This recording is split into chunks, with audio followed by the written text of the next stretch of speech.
story begins with a young man named Bill, who still lives with his parents. Bill is in his early 20s, thin and restless, with a face that shows frustration more than happiness. He spends his time lifting weights and exercising, but his mind is somewhere else. While he works out, the television plays in the background, filled with news reports about the world. The news talks about the economy getting worse and how the bailout plan will only make things more difficult. Politicians are being warned not to make the same mistakes, while another story tells about the dangerous effects of oil on the environment. Another segment talks about global warming and how reducing emissions must happen quickly before it is too late. To release his frustration, he throws darts at a human anatomy figure hanging on the wall, striking it again and again. It becomes clear that Bill does not just feel hopeless about the world, he also carries a deep hatred toward people themselves. That morning, Bill sits at the table with his parents, Mr. and Mrs. Williamson, as they rush to get ready for work. Over breakfast, his father starts a serious conversation.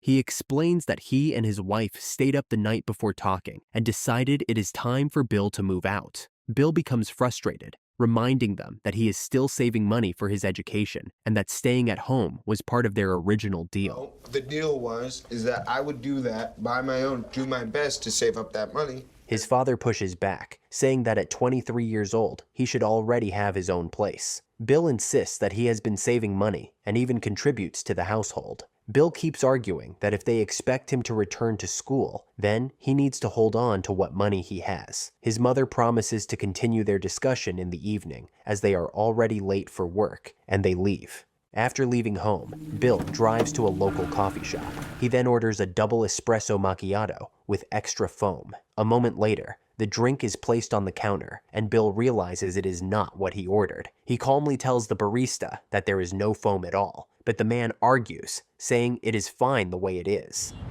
It's not a macchiato. Look, there's foam in there. Bill grows more irritated and asks for his money back. The barista refuses, claiming he makes the best coffee in town, and tells Bill to take the drink and go.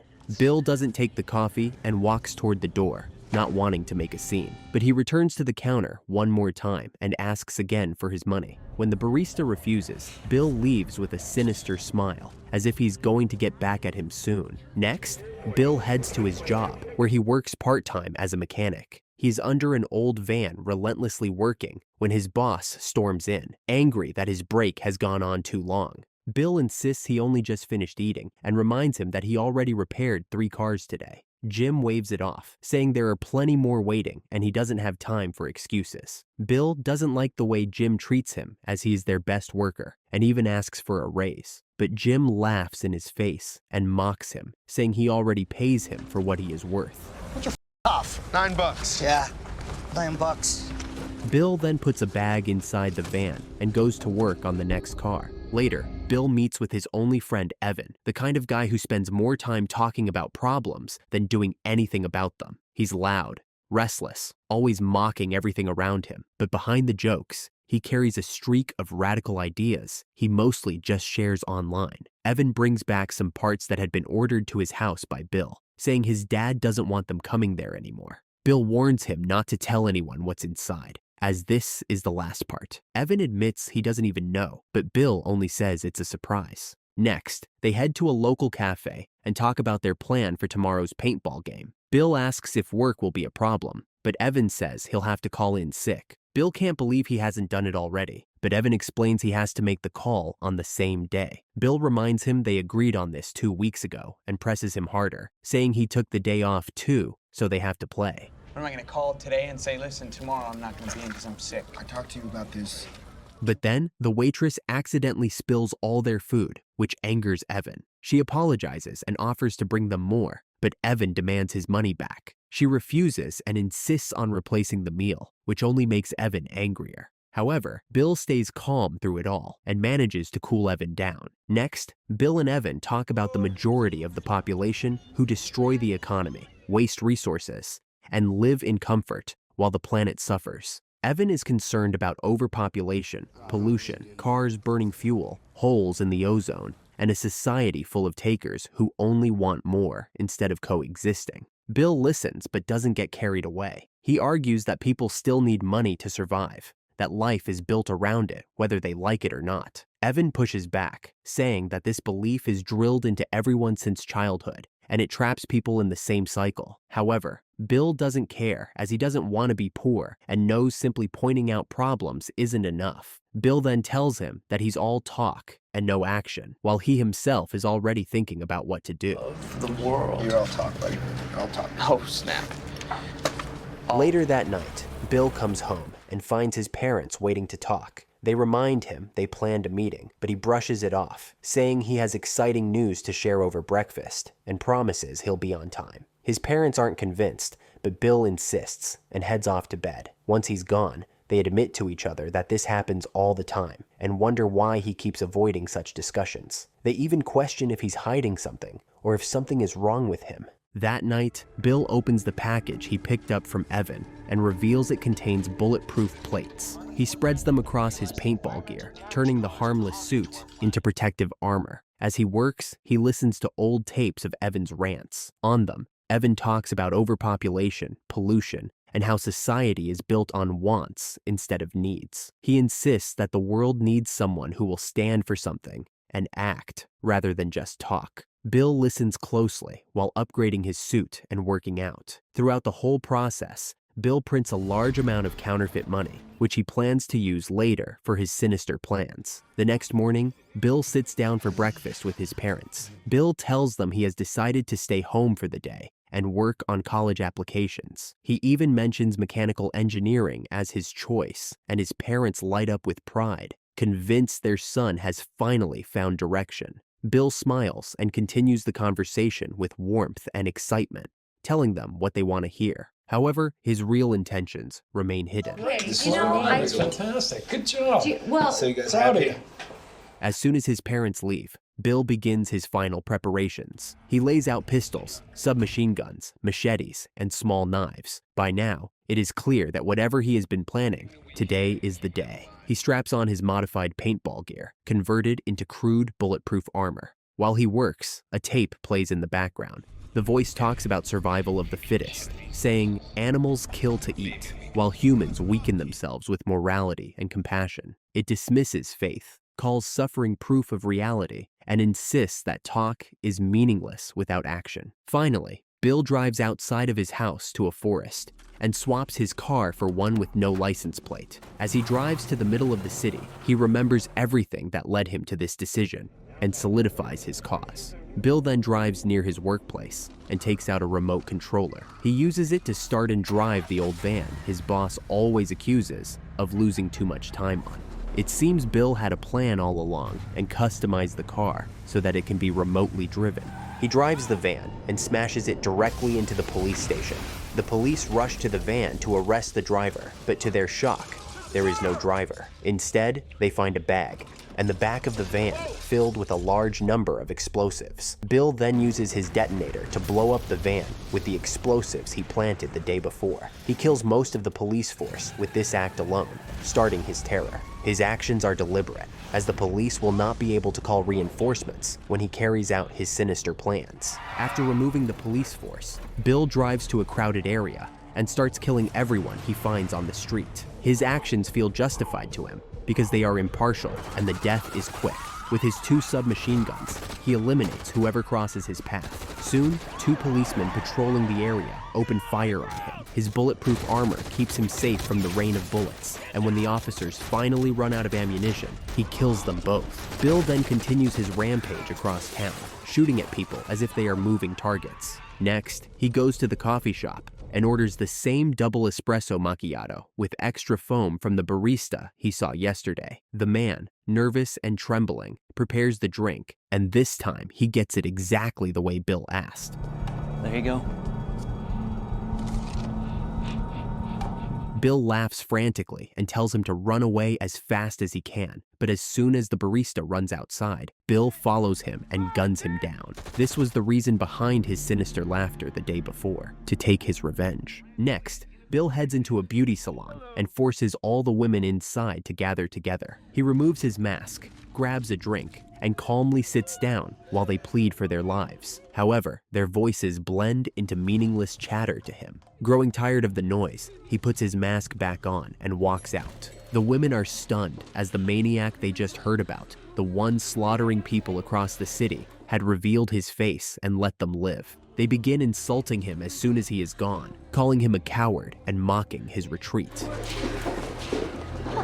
Oh my dickhead, are you guys okay? But they could not be more mistaken. Bill suddenly storms back inside and opens fire, turning the salon into another massacre. Bill's next stop is a bingo hall filled with elderly players. The room is packed, but nobody even looks up when he walks in, as if he is invisible to them. He heads straight to the cafe counter and asks for the best sandwich they have. With his mask still on, he sits at a table and carefully pulls bites from the sandwich without showing his face. The taste is awful, and he quickly grows irritated. Looking for a reaction, he tries to disrupt the bingo game, but not a single person pays attention. They keep stamping their cards and calling numbers like nothing happened.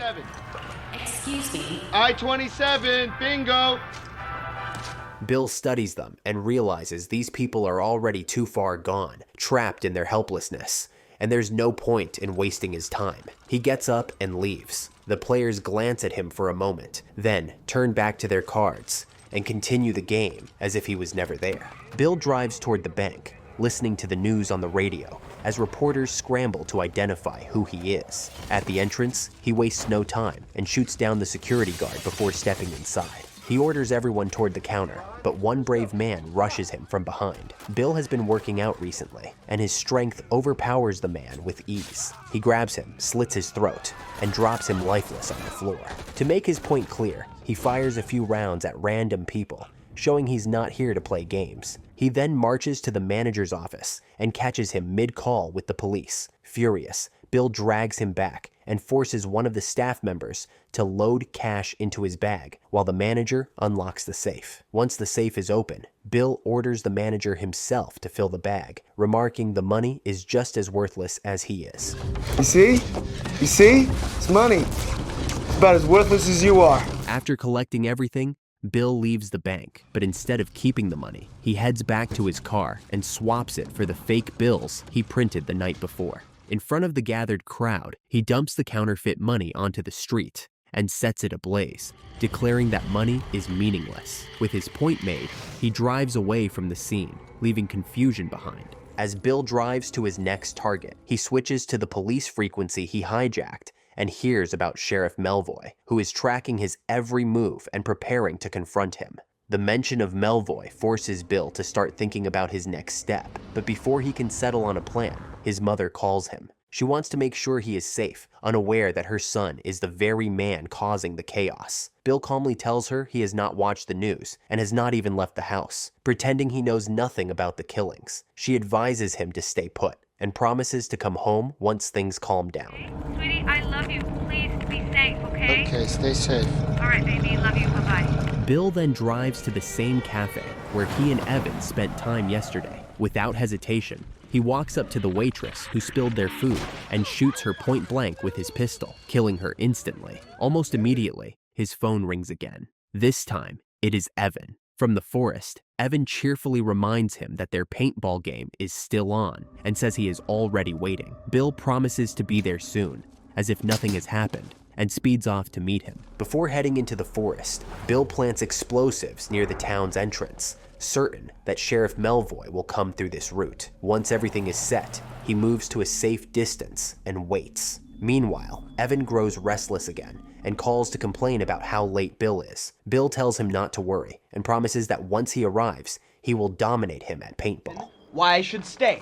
Why should I stay? I'm gonna kill you, man.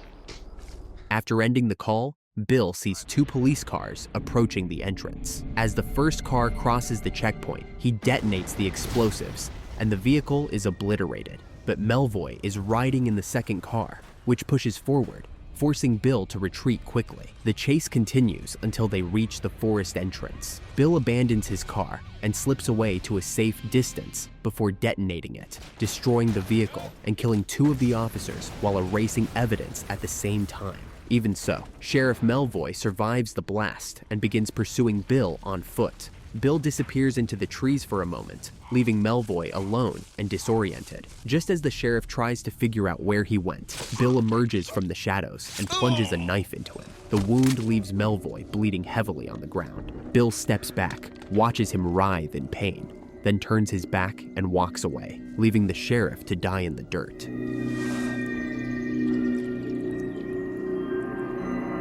Next, Bill finally meets Evan in the forest and shows him the money he stole from the bank. Evan is shocked by the sight of it, but before he can react, Bill stuns him with a shotgun. While Evan is helpless, Bill forces his hand onto a gun and fires a shot into his head, making it look like he took his own life.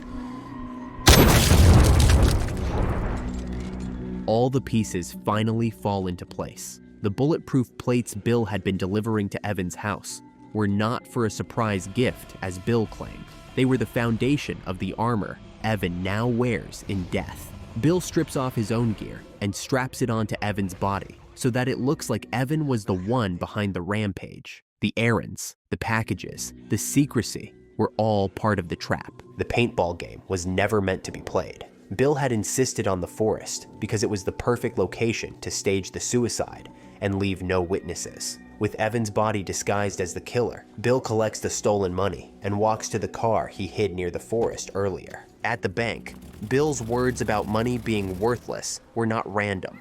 To the crowd, burning all that money seemed like madness, but to Bill, it was proof that his actions were not about greed. By destroying the money, he positioned himself as someone striking against a corrupt system, a man who wanted to expose society's emptiness. This makes it easier for the authorities to believe Evan, not Bill, was the kind of radical who could carry out such violence. Bill then drives out to a remote area, burns his clothes, the detonator, and anything else that connects him to the massacre. When the flames die out, there's nothing left to trace back to him. By the time word spreads, the police and the media accept the scene as it appears. Evan is branded the terrorist who carried out the attacks and then ended his own life in the forest. Bill's plan is complete. He carried out the rampage, erased his tracks, and left with a huge load of money. That night, Bill sits on the couch waiting for his parents while the news covers the massacre. He watches calmly, like a stranger with no ties to the chaos. His parents are in disbelief as they cannot accept Evan, the boy they knew,